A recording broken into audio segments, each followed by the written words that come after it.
எப்படி டெல்லியில் deputy chief minister இன்வால்வ்டோ அந்த அளவுக்கு தமிழ்நாட்டிலையும் இதில் இன்வால்வ்மெண்ட் இருக்கும் அப்படின்னு.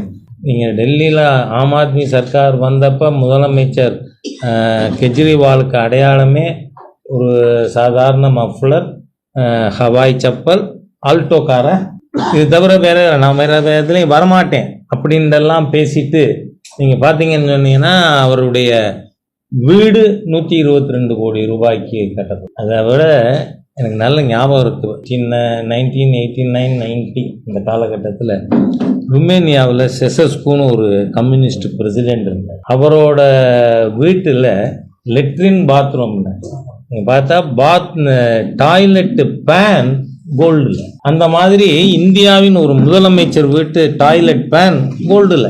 அந்த அளவிற்கு ஊழல் உச்சகட்டத்திற்கு போன டெல்லி லிக்கர் ஸ்கேம் அது அளவுக்கு மேலே. ஏன்னா இது டெல்லியில் மணீஷ் சிசோடியா கைது செய்யப்பட்ட சமயத்திலே நான் சொல்லியிருந்தேன், அந்த நூலை பிடித்து கொண்டு வந்தால் அது ஹைதராபாதோடு நிற்காது. ஏன்னா திருமதி கவிதா அவர்களும் கைது செய்யப்பட்டார் அந்த சமயத்தில்.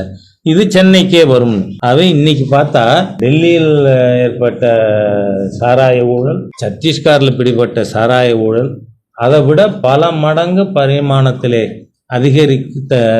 அதிகம் இருக்கின்ற அளவிற்கு தமிழகத்தில் இந்த டாஸ்மாக் ஊழல் நடந்திருக்கு.